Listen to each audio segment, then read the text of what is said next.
So, ayun mga ka-farmlat, nandito naman po tayo sa portion po ng title or lot 3. Ayan. Lagi ko nababanggit yung title. So, ayan. Ito po yung lot 3.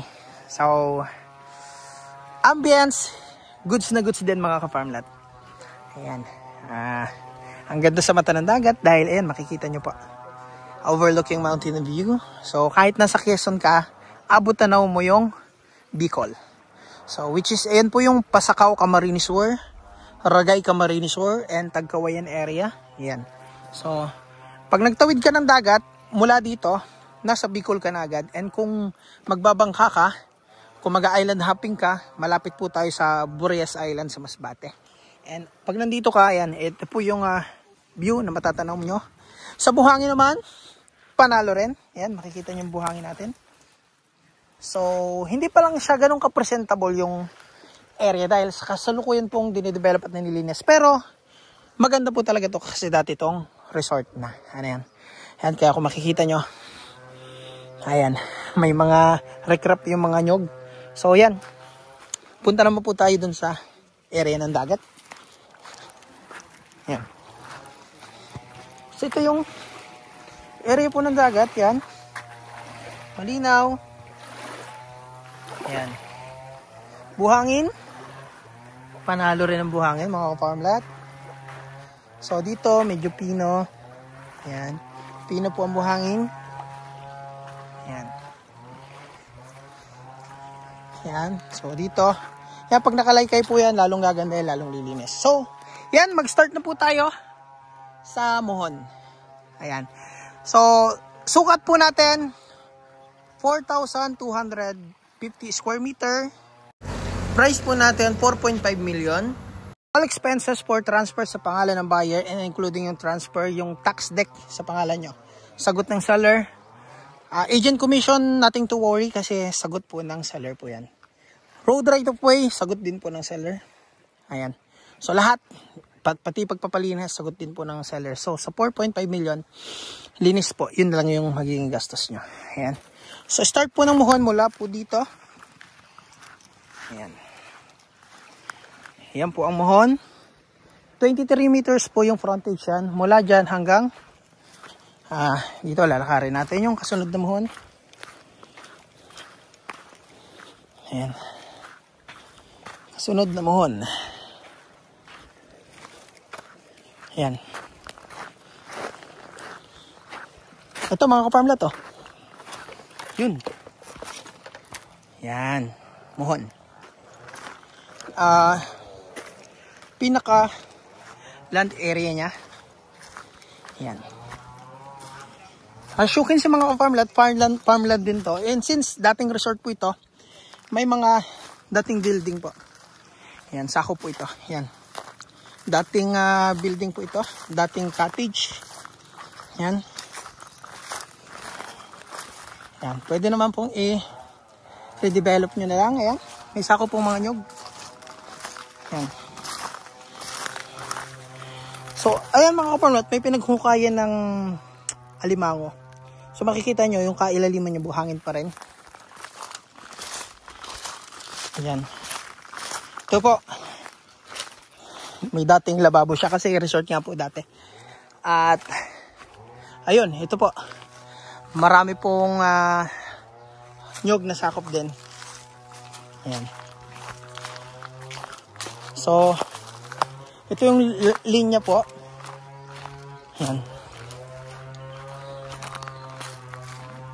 So, ito mga ka-farmlat, padiretso pa ganun ang sakop nitong lot 3. Ayan. So, ito po yung sakop na nyugan.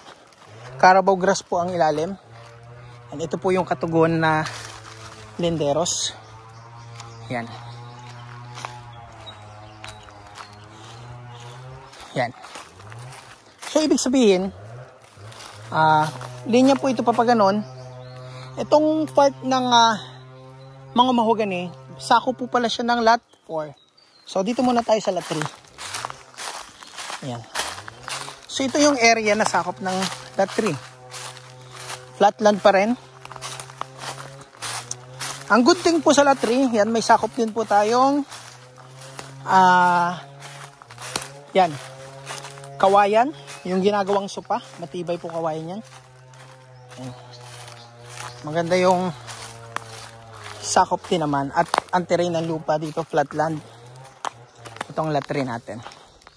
So ito po yung nasasakupang nyog, kawayan ng lot 3. Ayan. So sakop na sakop po ng lot 3. Kasi ito po lot 2 ito. So ito sakop po ng lot 3 ang kawayanan. Teka lang. Ayan. Ibig sabihin may portion tayo na sakop dito ng mahogany. Yan. So sakop po natin tong kawayan and then ito pong part na mahogany nito sa title 3. Ayan. So tatawid tayo dito. Yan, lalaki rin po ng kawayan mga ka-farmlat.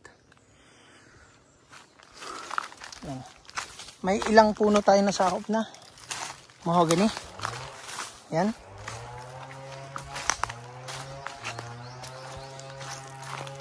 Balik tayo dito. So yan, dito po kayo pwede magtanim-tanim din ng mga gulay-gulay na gusto nyo itanim. Yan, papunta rin dyan dun. Pahaba rin. Yan. So, pabalik na tayo. Para videoan po yung lot 4. Yan, lot 4 tayo. So, pero nilalakaran pa rin natin mga farm lot ay lot 3. Ito. Hindi, sakop na lang lot 4 yan. Oo. Yan, pabalik tayo.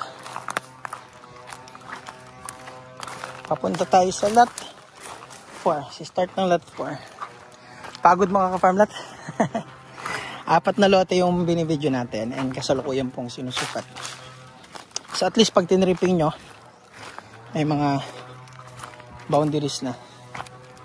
Yan.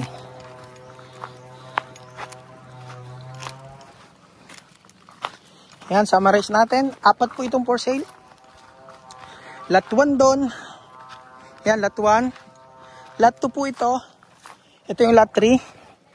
Papunta na tayo sa lot 4.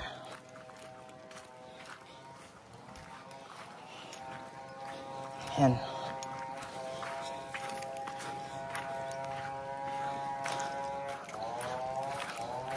Lot 4. So, ayun. Lot 1, lot 2, lot 3, lot 4 dito.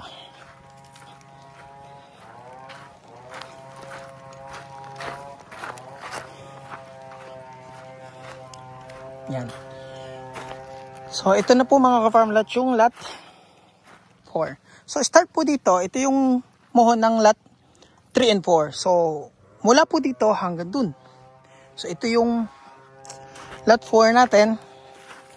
Yan, marami pa pong bunot kasi di pa nalilinis. So, pero kasalukuyan pong nililinis na. Maganda rin po ang buhangin. And, yan. May mga bato-bato po na removable naman po yan. Pwede nyong ilipat, pwede nyong aircraft. Yan. Movable po ang bato. Hindi po yan malalaki na nakaharang lang basta dyan. Yan. Pwede nyong pang gamitin pang develop yan. So, ayan.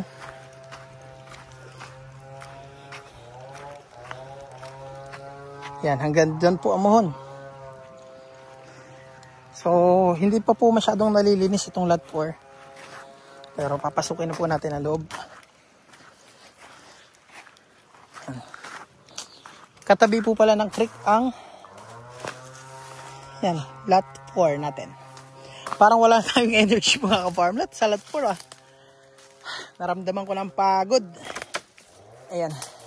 So, masukal pa ang lot 4.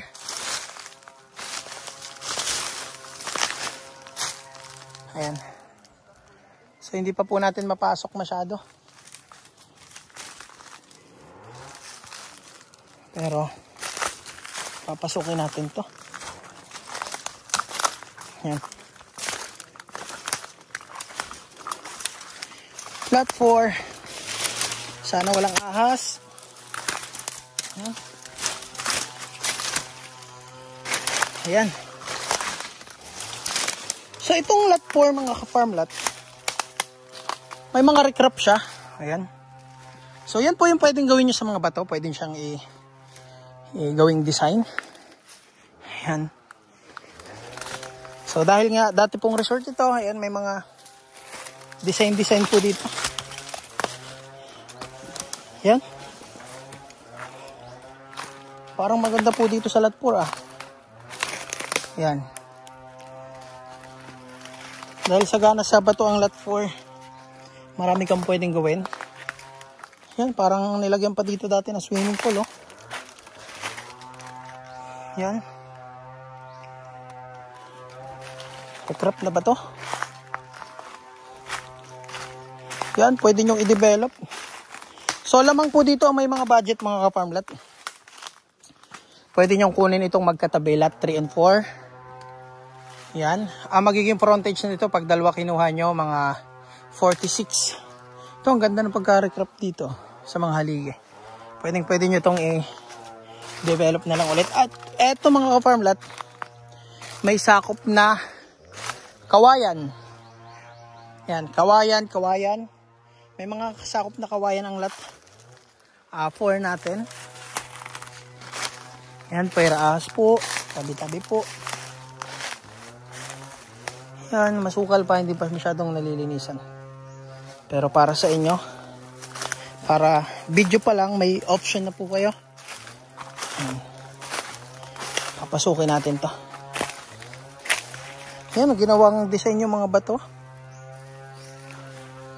Yan. And kaya po siguro ginawa ng ganyan dito kasi may creek po siya. So siguro pag tag-ulan, buhay po itong creek na to.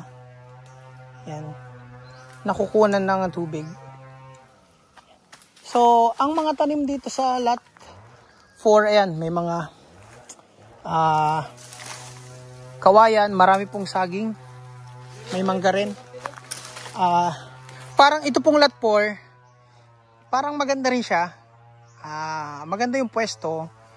Hindi pa lang natin masyadong makita visible dahil masukal pa. Hindi pa siya na lilinis.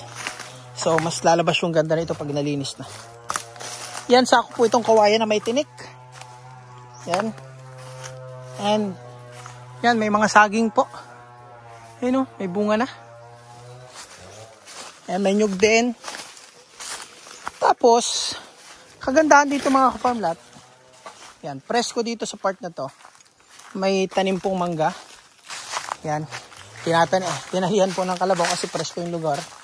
At isa sa maganda po sa lot 4, ayan, matataba po yung saging niya.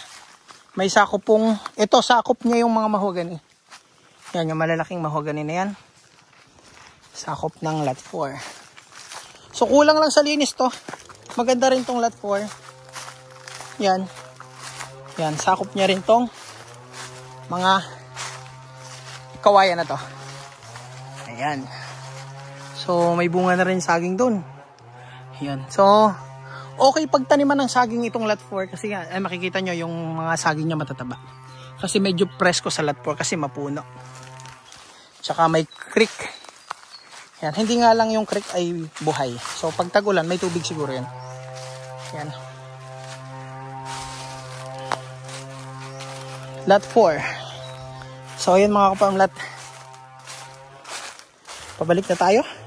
Nakakauhaw.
Bye!